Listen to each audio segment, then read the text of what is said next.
Hi everyone, my name is Emma and welcome to my channel.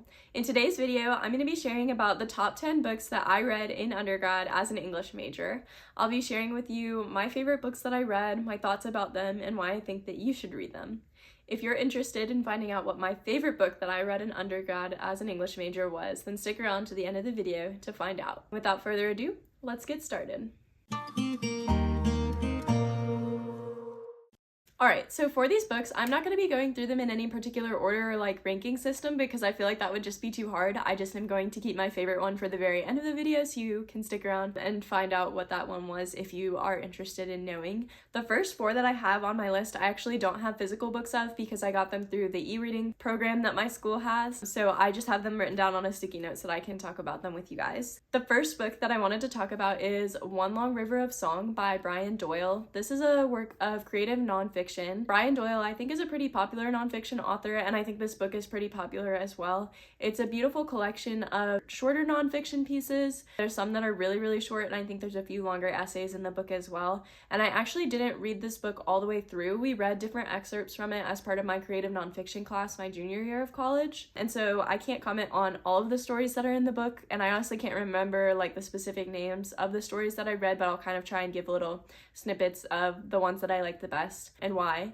But yeah, this book is just a collection of shorter pieces of nonfiction, and they're all really beautiful, and they work together to just kind of paint this picture of Brian Doyle's life. I would love to read the full book someday and actually have a physical copy of it as well. It's definitely high on my priority list just because the essays are so beautiful, and I think that Brian Doyle had a real knack of just getting at the heart of a lot of issues and communicating like the human experience in a really cool way. So I really like the book for that reason. My favorite essay that I do believe is in this book is The Hummingbird, and it talks about the size of a hummingbird's heart and like how a hummingbird heart functions, and then he kind of goes into all of these different animal hearts and kind of things, and then ultimately transitions into talking about the human experience and human hearts and human feelings and emotions. It's a really beautiful piece. I've learned it twice through class, so I've loved that. It is just a really well done essay, and that is hands down my favorite, I think, in the whole book that I've read. And then one other one that he wrote about was, I think, when he was a college student, he was a camp counselor, and that piece is really moving as well. I remember lines from that. So I really love those essays in particular and would love to read the whole book, One Long River of Song, at some point, but it is definitely a favorite even though I haven't read the whole thing, so that is definitely saying a lot. So the next book that I have on my list that I don't have a physical copy of is A Christmas Carol by Charles Dickens, and I definitely should get a physical copy of this because it is such a classic and it's also such a quick read that it would be really good to read every Christmas. But I read this book as a part of my Victorian literature class as a junior, and I think I've actually read most of these books as a junior, which is kind of interesting. I think I read some of them as a senior, maybe. I don't know. But A Christmas Carol is just a really well done story by Charles Dickens. It talks a lot about what people value as important, and I think Scrooge is a really interesting character study as well, and having the opportunity to look into his past, his present, and his future, and to see kind of why he is the way he is, and then his character arc over the transition of the story was really impactful as well. Learning about Charles Dickens was also really interesting as a part of this class. I think a lot of people like him because his books are really interesting and they provide a lot of great perspective, but I think having the full picture on who he was and that he wasn't a perfect person and that he did have views that were flawed was really impactful as well, and added to my understanding of reading A Christmas Carol, and also just learning about the Victorian period in general and the context that he was writing in. I think that adds a lot to the story, and I wish that more people had the opportunity to just kind of learn about that. Even just getting a few bare bones of the Victorian period really adds a lot to the story. I have not seen the Muppets Christmas Carol or really like any Christmas Carol movies. I haven't been that exposed to like the Christmas Carol story. It just was never a big part of my life or growing up, but I definitely really enjoyed the book and would love to read it again next Christmas. The third book that I have on my list is a book that is not a traditional nonfiction / fiction book. It's actually kind of like a more informational book, and it's called Reader Come Home by Marianne Wolfe. This book, I still talk about things in this to this day. I read this actually as a sophomore in college as part of my Intro to Lit Studies classes, and it's talking a lot about why you should read and why you should read physical books in particular, and it was so impactful to me as a reader. I am such a anti-e-reader snob. I do not like to read on e-readers. which is unfortunate because for a lot of my college experience, I was reading books on an iPad because that's what we had. But this book really changed how I feel. Well, it didn't really change how I feel because I didn't like e-reading books in the first place, but this gave me a more informed way to talk about why it's bad for you. One thing that I reference a lot is that when you're reading a physical book, your brain is making like physical note of where the information is on the page, and so you're processing the information as something that actually exists. Whereas when you're reading on like an e-reader or a tablet or on your phone, that is not a physical space. You can't see it in the same way that your brain processes those physical books. And so you don't store the information the same way, and you don't store it as well. Because, for example, I can remember reading certain parts of The Great Gatsby years ago and knowing where on a page a specific line or a quote was, and then being able to go to the book and find it because I wanted to be able to find it. And that kind of thing is really important for processing information. It also talks about our different levels of attention and how much our brain actually needs to pay attention when we're reading is super interesting. So I really recommend this book to anybody that is interested in learning about reading and why reading physical books is important, or how reading works for our brain. She did a lot of scientific research for this book as well. I don't know if she is a scientist, but and that's why she was writing it, or if she's a literature person that got interested in why is it better to read physical books. But either way, it's a super impactful read, and I would really recommend it to anybody that's interested in learning about why reading physical books is so important and why reading itself is so important. I think she definitely emphasizes why story is important. And so yeah, it was a really impactful read, and again, one that I still think about, and I would definitely love to reread this book as well, just so that I have that information fresh. Some of it is a bit technical. Like I said, she did a lot of scientific research, especially on the levels of attention and the ways our brain works, and even processing how we take visual information and internalize it and that kind of thing. So that could be a little bit much, but you can really get through those parts, but they're interesting to still read and learn about. So it is definitely worth the read on the whole. That is Reader Come Home by Marianne Wolf. And then the last book that I have that is actually a play I don't have a physical copy of, it is Educating Rita by Willie Russell. I read this past semester as part of my 20th Century British and Irish Plays class, and I loved this play. It was so good. There's also a version of it, I think it is even available on YouTube, of Educating Rita, and of the stage production that has the actress that played Molly Weasley in it, and it has a pretty famous male actress that is playing the professor as well. I can't remember his name off the top of my head, but watching the play is super good, but also reading it is amazing as well. The reason that I personally love this play so much is because it's talking about kind of what it costs for someone that doesn't have the means to go to college in a traditional way, what it really takes for that kind of person to go to school. I really like this book also because it's talking about the social context of what it took for a woman to go to college in England at this time, and just kind of the pressures that were faced by women to be homemakers and to start families and to not even be worried about intellectual things because that just shouldn't matter to them and that kind of thing. I thought that was really interesting, especially just juxtaposed to a lot of discussion and argument that's going on today. For me, educating women in general is really important. That's something that's really close to my heart. Educating everyone is important, but because education has just historically been more barred for women, is definitely something that I really want to encourage and speak openly about, just thinking that it's important and that it's valuable. And I think this book highlighted a lot of those things. I really love that it also highlighted how there is not supposed to be just one traditional type of academic. Rita is very what people would call street smart, I guess, as opposed to book smart. So she's not the kind of typical academic that a lot of people think of. And I really liked reading about a character like that because I found it very representative and very important as well. So I definitely really enjoyed Educating Rita. It is a play, not a book, but I wanted to squeeze it on here just because it's really important and just such a good play that I found a lot of value in reading, and I hope that you guys will too if you pick it up. But yeah, that is Educating Rita by Willie Russell. Alright, so the next books I do have physical copies of, and some of them I did actually read the physical copies, but most of them I definitely read on the e-readers and have gotten physical copies either before or later. Let's go ahead and start talking about those. Okay, so the next book I have is Persuasion by Jane Austen. I read this as a part of my romanticism class, and I really loved it. I loved reading it as a part of this class because we got to talk about a lot of the social context that really elevates your reading and understanding of this book. For example, there is a scene where the girls are jumping from 2 different platforms and the men are catching them, and we kind of talked in class about why that is such a scandalous display of intimacy in the book for that time period, because men and women just didn't touch. It was considered improper and that kind of thing. So it was really interesting to read that and to get the context behind that. I also just remember really loving Anne's character and just finding her to be very interesting because she's so firm about what she wants and what she's expecting out of life, and how she really has had such a big character growth because at the beginning of the book, she obviously is willing to listen to others, and that ends up causing her a lot of her heartbreak, but then seeing her become firm towards the end of the book and just being sure of herself. I think that that kind of character arc was really, really inspiring and really well done on Jane Austen's part. I really liked this read and just found it inspiring and beautiful, and I love the writing, of course, and I love the kind of sea town almost vibes, the sailors. I really liked reading about the sailors and their kind of culture as well, and learning about how Wentworth went off to kind of make his fortune and that kind of thing by being an officer as well was really cool. So that is Persuasion by Jane Austen. Okay, so the next book I read was Winesburg, Ohio by Sherwood Anderson. This book is crazy, but it is super interesting.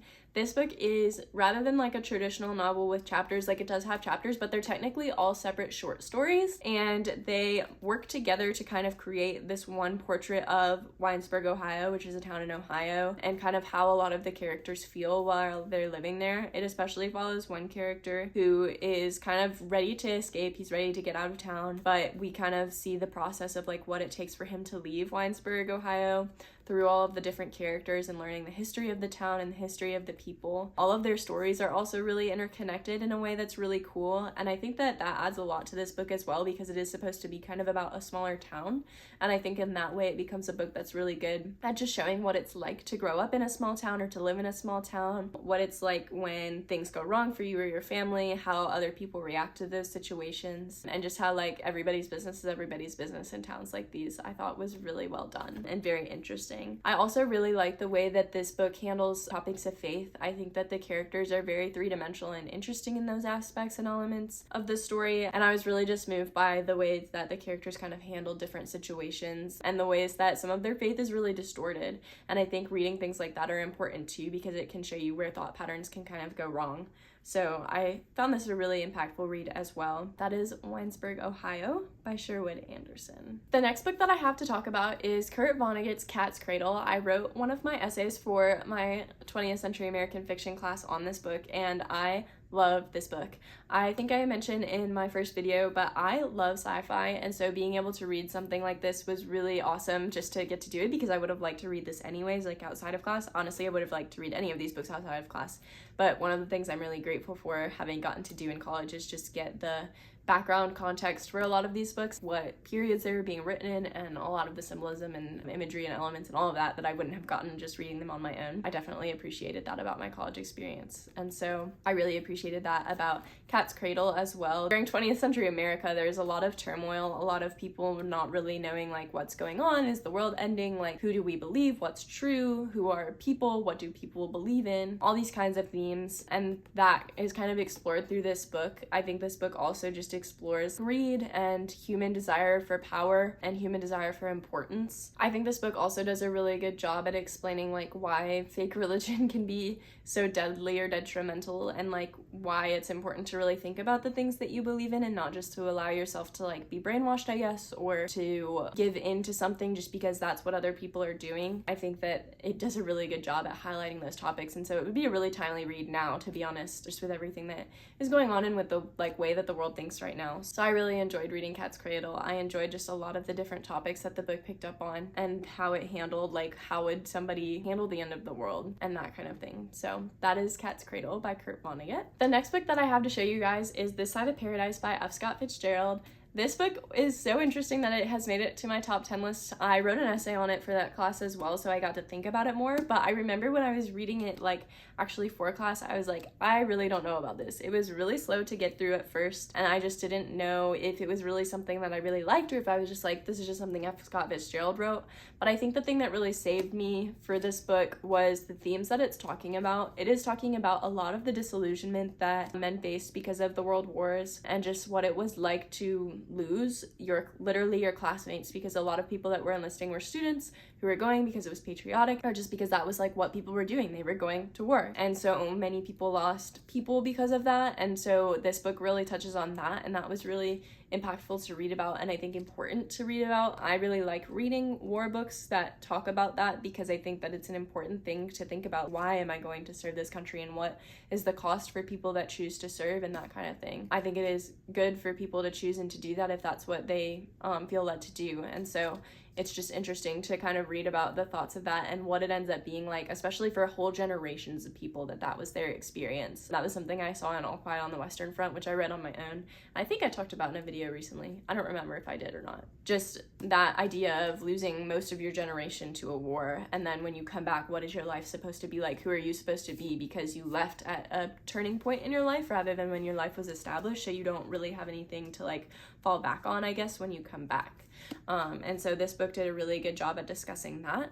I think this book also did a really good job at talking about inherited traits and things being passed down from one generation of family members to another, because Amory is the main character of the book, and he has inherited a lot of traits from his mother because his mother kind of raised him, but then he also has a lot of tutoring from this other guy in the book. And so it's interesting to see how nature and nurture both go into making a person be who they are. And then the one other thing that I really liked about the way that this book handled certain topics was love and what love can be like for someone. I felt like Amory was definitely looking for his lost love most of the book, and like trying to understand what love was and bouncing through all of these different relationships because he wasn't sure what was going to satisfy him or make him happy. And there was a lot of juxtaposition between him and the different romantic interests that he went through, so that played a big role in the book and was something that I definitely loved reading about. So that is This Side of Paradise by F. Scott Fitzgerald. The next book that I have to talk about, I am sure nobody will be super surprised about it being on this list or being on any undergrad's list of like favorite books I read or best books that I read in undergrad, and that is Bram Stoker's Dracula. This book took me by surprise. I am not a vampire person. I don't enjoy vampires. I just think they're creepy and weird. I've never been into that. I was always more into like dystopian literature than like, or dystopian books than like vampires and werewolves and that kind of thing. When I was growing up, that was kind of the two different camps that kids were in when I was in middle and high school, was you're either liking dystopian stuff or you're liking vampires and werewolves, and I was on the dystopian sci-fi side. So that was just where I was, and I didn't enjoy vampire books. And so when I heard that we were reading Dracula, I was like, okay, that's fine, like we'll see what it's about, we'll see if it's good. I figure it'll probably be better than like the vampire stuff that was coming out at the time and all of that, of course, because it's a classic and everything.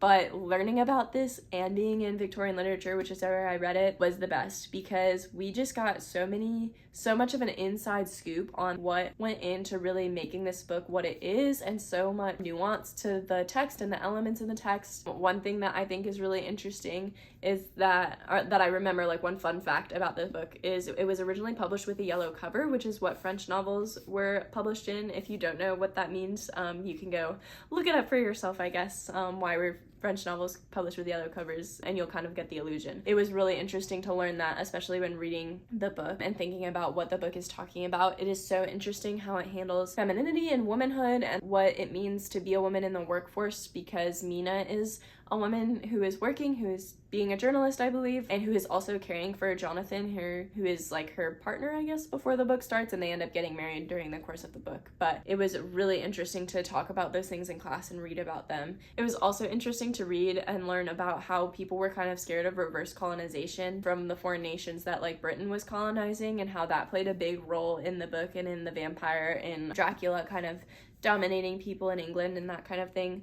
Was really interesting to read about. I also liked, we kind of had a discussion about like, what do you think it would have been like for people to read the first vampire novel? Because for us now, we have such pop culture ideas of like what vampires are, because they've been on TV now for a really long time, and I think Dracula popularized vampires and that kind of thing, and so we have this idea of what they look like. But what would it have been like to be one of the people reading about vampires for the first time and not knowing what that is and trying to like picture it in your head? I think that would have been really cool. I also just think a lot of the science in this book was really interesting. It was pretty science heavy because there were doctors and psychologists and psychiatrist people all in this book, and that was really interesting to kind of read about what they were doing to try and stop Dracula. It was really interesting to read about also how they were trying to save the different characters that had been attacked, and what that process kind of looked like was just really cool. So I had a really great time with this book. It definitely took me by surprise because I was not excited about it. Like, I was excited to read it for the class, but it was not something where I was like, oh yeah, I would definitely read that on my own. So I was definitely blown away by this one. So I would definitely give it a read if you're not sure about it. My husband has also since read the book and really enjoyed it. So that is at least 2 people recommending it to you, plus everyone else that loves Dracula. But yeah, that is Dracula by Bram Stoker. This next book that I have is one that I am so glad that we got to read and that I didn't even know existed before taking Victorian literature, and that is Agnes Grey by Anne Bronte. This book is about a girl, Agnes Grey, who ends up being a governess for a family. She ends up being a governess, I think, for a few families, but ultimately sticks with one that is pretty good to her and who has different dreams about helping her family. It was interesting to read about how she felt the need to like support her family and do things for them, and also just kind of to earn her own keep. I think she had a sister in the book, and she decides to be the one that goes and does a job and things.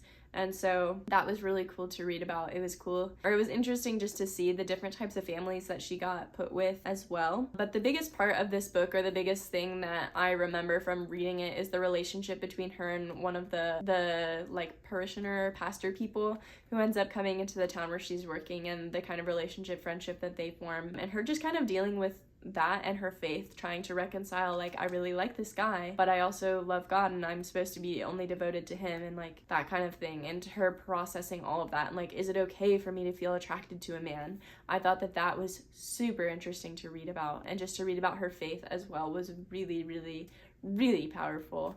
I really loved Agnes Grey. I love her thought process. I wish that I had my highlights. I think they're all gone because it was on my e-reader for school. Unfortunately, I didn't get to read it for this, but I would definitely be reading you guys quotes from this because this book was so good and so impactful. The other thing that I really loved about this book was that she was just asking questions that I didn't even know were discussed in literature. Like, I didn't know that people wanted to talk about what is it like to have faith and be in a romantic relationship. That had never occurred to me, but those were questions that I had, especially at the point that I was at in my life, in that point in college. And so to see that Anne Bronte had literally written about that, and Agnes Grey was so amazing, and definitely makes me want to say, like, here, look, this exists, please read it if you have these questions, because I think that's the best part about literature, is when you find that somebody has been asking questions and thought about questions that you've had that you didn't even realize. Maybe you didn't realize you had those questions, or you didn't realize that other people were thinking about them too. And that's why I think writing in literature itself is so important, and why I really loved Agnes Grey. So I would definitely recommend this one to you guys if you are interested in any of those things. Alright everyone, so if you have made it to this point in the video, you are about to hear me talk about my favorite book that I read in undergrad. If you've made it this far in the video, comment down below your favorite book that you've been reading recently, or that you've read completely recently.